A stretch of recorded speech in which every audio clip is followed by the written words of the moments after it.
Terima kasih Anda masih bersama saya, Melianta Chung dalam Kompas Kalbar. Saudara, pasca banyaknya keluhan masyarakat terkait distribusi dan kualitas air bersih, Wali Kota Pontianak Edi Rusdi Kamtono meninjau Perumda Air Minum Tirta Katulistiwa Kota Pontianak.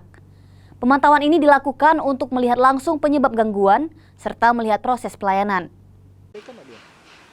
Wali Kota Edi Rusdi Kamtono turun langsung meninjau perusahaan umum daerah air minum Tirta Katulistiwa Kota Pontianak.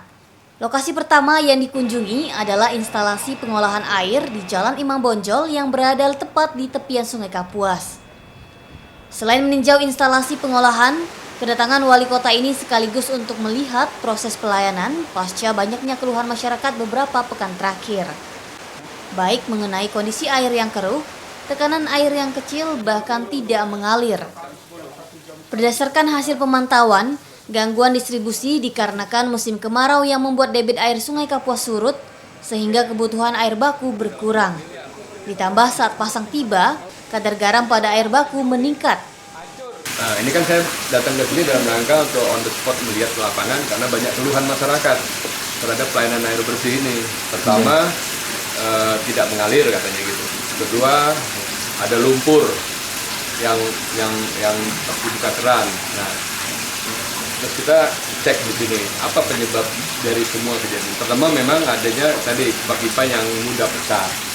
Karena kan gini, cakupan layanan kita kan semakin meningkat setiap waktu ini ada pertambahan rumah baru atau kebutuhan pertambahan penduduk ini memerlukan air bersih sehingga orang Pontianak ini mengandalkan air ledeng karena air tanah kita jelek dan air hujan.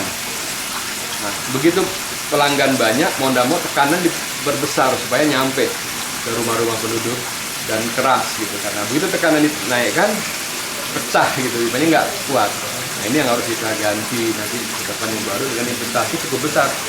Hitungan BDM ini nanti ada investasi BDM ada kurang lebih 140 miliar. Mulai surut ini terjadi sudah beberapa minggu sebenarnya, sehingga menyebabkan kita nggak bisa maksimal untuk melakukan produksi. Jadi kapasitas produksi dari 2058 liter per detik yang ada nggak bisa full kita produksi airnya, karena seperti tadi dilihat untuk IPA 1, IPA 2 aja untuk ngambil air di Sungai Kapuas sudah hampir setengah dari pipa yang mau masuk intake. Jadi itu menyebabkan masyarakat yang mungkin di daerah pinggiran atau apa itu lagi mengakibatkan ada yang tidak mengalir atau tekanannya kecil, karena memang kondisi alam yang menyebabkan hal ini. Meski olahan pertama bisa diminum, namun ketika sudah disalurkan ke masyarakat, air PDAM ini hanya dapat digunakan untuk kebutuhan MCK.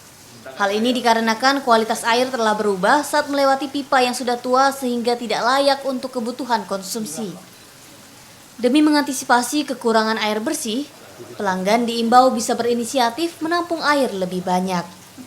Dion Setiawan, Kompas TV, Pontianak, Kalimantan Barat.